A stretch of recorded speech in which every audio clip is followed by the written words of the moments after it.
All right, welcome back, everybody. Got a special treat for you today. Mr. Ansman and I are going to handle these notes together. We are socially distancing, staying 6 feet apart, but we're going to take you guys through these notes together here today. So we're going to pick up where we left off from last time the war started. This is going to be a focus on the part of the war that America is involved in. Got a video here, which we can't show you. We may try to link that below if we get the time to do that, but it gives you kind of an overview of where we've been, and it also talks a little bit about part of the war that we don't spend much time on, and that is the Soviet Union's involvement and the fact that the last time we talked, the Soviet Union and Germany were kind of on the same side. Well, now they've turned against each other. And so what that does is that creates an alliance because we have a shared enemy, even though we are very different from each other. And just a little foreshadowing and get into things later on. We're going to be arch enemies for like 50 years after this, but right now we have a common enemy. Okay. So you've got the big three there over to the right. You got Churchill from England. You've got FDR from the United States, and you got Joseph Stalin from the Soviet Union. And again, we all needed each other, so we worked together. And then we started to make plans and organize because this is going to be such a huge operation. So many countries are going to be involved. Planning is a big part of this, and we don't just dive in head first on this. And it was a good thing that they didn't because it was such a complex operation. Okay. One of the big decisions that had to be made early on was who was going to get our full focus first, especially from the United States point of view. We were attacked first by Japan.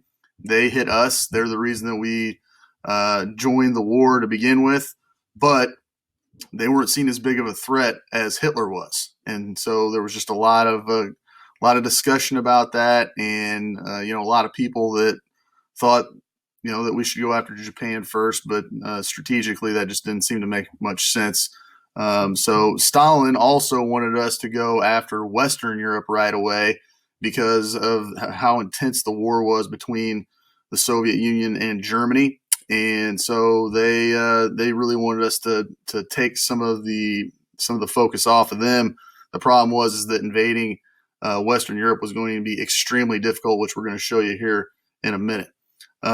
So we decided to go first after Italy and North Africa, okay, because we saw that as a place that was going to be something that was going to be an easier target where we can kind of take our lumps early on and learn along the way without just totally destroying our ability to win the war, okay? So Dieppe is actually our first attempt at an amphibious invasion, which is what we we're going to have to do to invade Western Europe, and it went really poorly. And so that was kind of one of those first signs that we needed to figure a lot of things out before we just went all in on this war. Okay, so I'll let Mr. Ansman take the next slide here.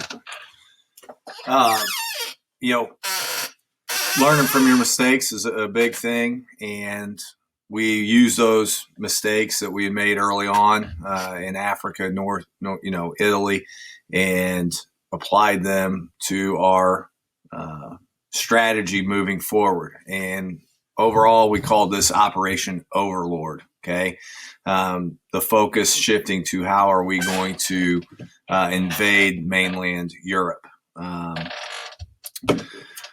We decided an amphibious attack on the Normandy coast of France was going to be the best way to go about this, but we also wanted there to be some surprise in this. We did not want to show our cards because as you'll watch a little bit later in a couple of videos, if you get a chance, it's a big task. And essentially what you have is D-Day, and D-Day is not going to be a single day. Okay, it's going to be a process, and it's going to take months of planning, months of deception. Misinformation is going to be passed to the Germans so that they don't know exactly when we're going to hit or where we're going to invade. In that, you've got a few different operations. I know Mr. Denton likes to talk about these, so I'll pass them off to him here in a second. But what we do is use our allies in Britain as a staging area. We're going to get all of our stuff over there, and then we're going to plan and decide where and how we're going to hit and invade. I think you got a couple different pictures here to show you guys. They'll be on the next slide here, though. Mr. Ansman's right. This is such a big, important day. Entire books have been written about the planning and all the things that went into preparing for this invasion. It is the hardest thing to do in warfare. You'll hear this all the time. Most difficult thing to do in war is to take men and material and tanks and all those kinds of things and put them on a beach when that beach is heavily defended. But that's exactly what we had to do. So a ton of time went into planning this, and a ton of time was put into deceiving the Germans into not knowing where exactly we were going to hit. So we did that a couple of different ways. We bombed areas that we wanted to make them think we were going to go after, and stayed away from the areas that we actually did want to hit in some instances. And then we also had these big deception campaigns. You see over on the right-hand side there, that's a tank that was built by Hollywood, and we had tons of these tanks, planes, trucks, things like that, and we would set them out to make them think that we had way more weapons than what we actually had. We used fake radio traffic to make them think we had more troops than what we could have, and it was all intended to make the Germans think that we could hit a much larger area than what we were capable of. And we were trying to spread them out, and then almost kind of use what they what their signature thing was, which is kind of like blitzkrieg. Spread them out, and then we try to punch a hole in their defenses in one part and then blow them up from the inside out, basically. So June 6th wound up being that day, D-Day, Day of Days is what that stands for. It almost didn't happen. We planned it all out, and tons of time and investment went into it, but the weather had to cooperate just perfectly, and it had to be done at high tide, because if the beach was too long, then too many of our guys were going to die, and it was gonna be a failure. So we had to wait on the weather, and June 6, 1944 might have been the last day that we could have actually carried this out when we wanted to, but it happened to work out. 3 phases there that you see. We had the bombing, which was just intended to soften up the defenses, but also take out key railroads and bridges and things like that. And then when we invaded, our number one job after that was to capture all the ones that we left, so that we can control the area. For the most part, the bombing was very ineffective. We didn't have laser-guided missiles. We had guys staring through telescopes down at the ground, while hundreds and hundreds of feet up in the air, thousands of feet up in the air, and the wind's blowing all over the place and everything else. We also sent in airborne troopers the night before the main invasion. Normally, we watch Band of Brothers. If you haven't seen it, it's a outstanding series that covers most of the war through the eyes of one group of guys. But they were part of that paratrooper division that these guys jumped in behind enemy lines and tried to create chaos the night before the invasion. And they also tried to secure some of those bridges and things like that, amongst other things. And then finally, you have the amphibious invasion. And you can see here, I don't know if I've got this set to zoom in or not, but there were 5 main beaches. And so the United States was responsible for 2 of them.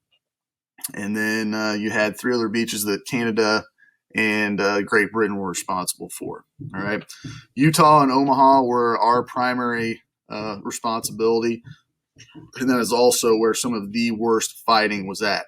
Omaha was the worst. And a lot of it just depended on who the Germans had there. If they had their better troops there, sometimes they had prisoners of war that they'd captured and forced them to fight for them. Those guys were not as effective.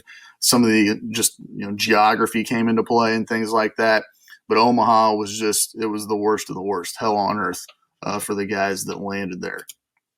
So you see there, again, we usually let Saving Private Ryan do a lot of the explaining on some of this stuff, but this is a Higgins boat that had a flat bottom on it that was meant to roll right up onto the beach, and then the ramp would come down and our troops would come out and try to, then capture the gun nests and things like that the Germans had up in the hills there. But it was tough going for these guys a lot of times because the Germans were smart. They knew it was coming. They made it difficult for these things to roll all the way up on the beach, and our guys would have to hop out in water that might be ankle deep or waist deep or even deeper than that. And there was just there were mines and things like that all over the place. And it's just it's hard to even really put into words the experience that these guys went through. And that's why we like to show the beginning of Saving Private Ryan. If you have a chance to watch that on your own, it's about as real as it gets. And like I said, it's hard for us to really even put it into words. Okay. So the number one thing that these guys were trying to accomplish was to establish what's called a beachhead. You can see over on the right hand side there.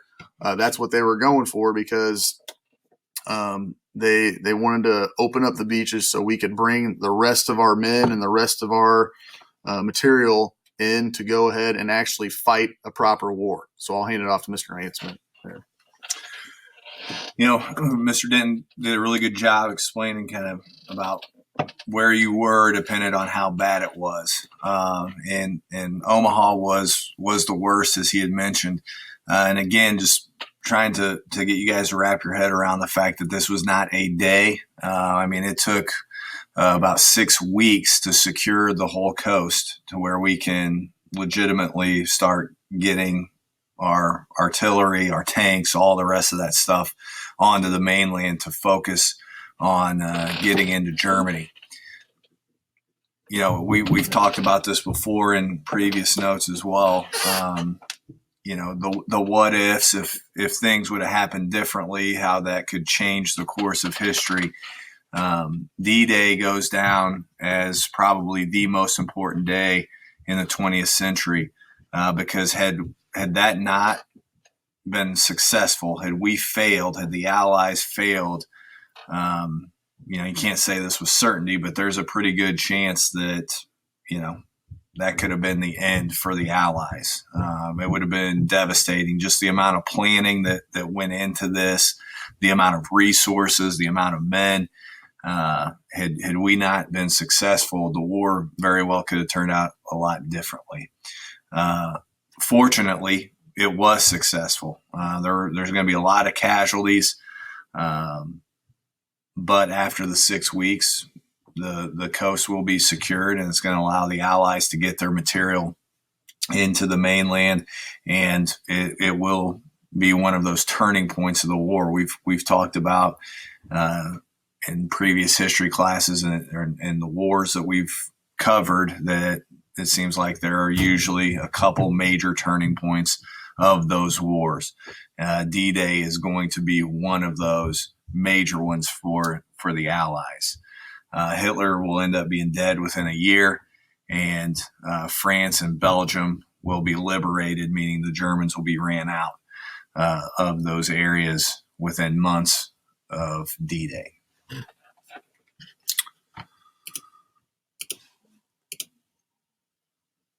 Suppose we can show those videos, but anyways, so after that point, the Germans knew that if we, America, were successful with D-Day, that their days would be numbered from that point onward.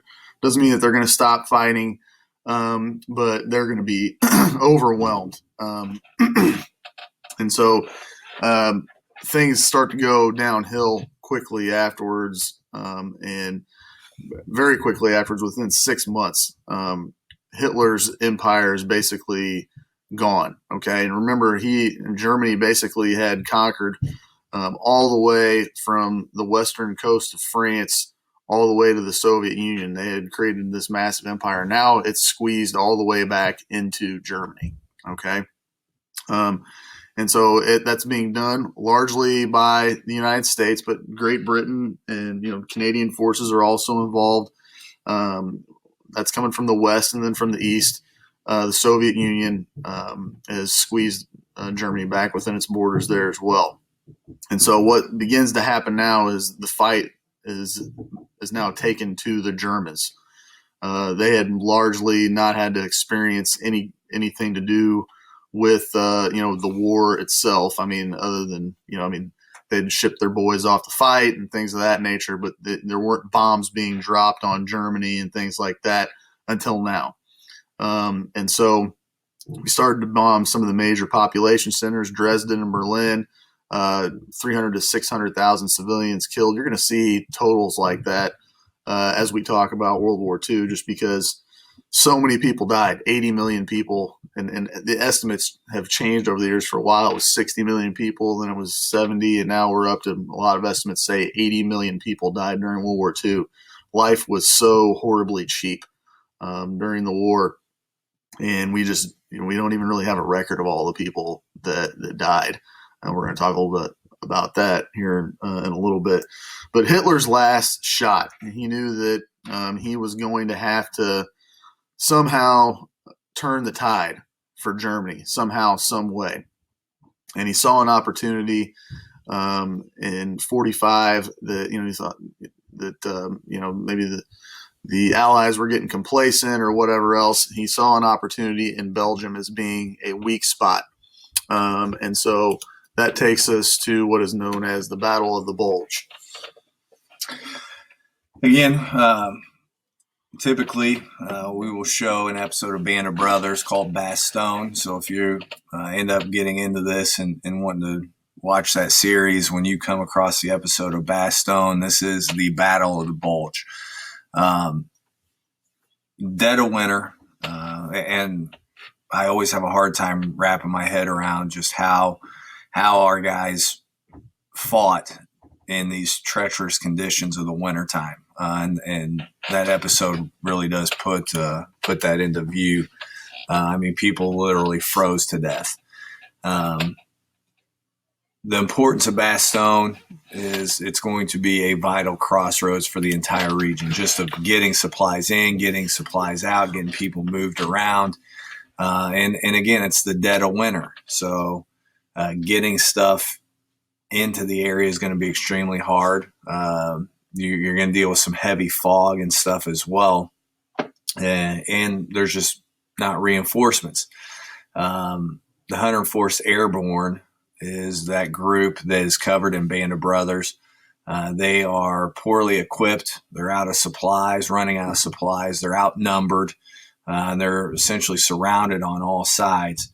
And they're continuously told, hold the line, do whatever it takes, fill the gaps, hold the line. They're going to give substantial ground, but they're going to bend and never break. They're going to hold the lines, they fill the gaps. And this is kind of that last straw attempt by Hitler and the Germans to, again, break those lines. And fortunately for our guys, they did not allow that to happen, and it's going to allow, once the weather lifts a little bit, it's going to allow them to continue pushing across further into Germany.